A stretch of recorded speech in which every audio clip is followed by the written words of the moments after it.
কথায় বলে যেমন কর্ম তেমন ফল, আর এই কর্মফলই বোধহয় পেয়ে বসেছে হলিউড অভিনেতা জেমস উডসকে। ভয়াবহ দাবানলে পুড়ছে লস অ্যাঞ্জেলেস। আগ্রাসী আগুনে জ্বলে পুড়ে ছারখার হয়ে গেছে লাখো ঘরবাড়ি ও বিষয় সম্পত্তি। তাতে বাদ যায়নি হলিউড তারকা জেমস উডসের নামও। এই দাবানলে তিনি হারিয়েছেন তার বিলাসবহুল ম্যানশন।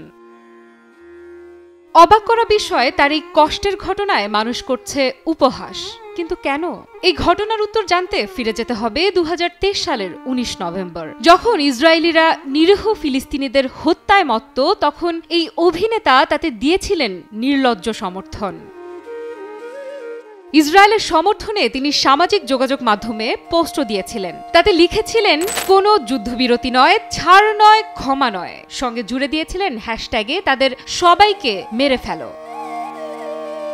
আজ যখন তার নিজের বাড়ি হারিয়ে উডস, তখন তিনি তার কষ্টের কথা সাক্ষাৎকারে বর্ণনা করেন মার্কিন সম্প্রচার মাধ্যম CNN লাইভে। এ সময় তিনি কাঁদতে কাঁদতে বলেন, একদিন আপনি আপনার বাড়ির সুইমিং পুলে সাঁতার কাটছিলেন, আর পরের দিন দেখলেন সব শেষ।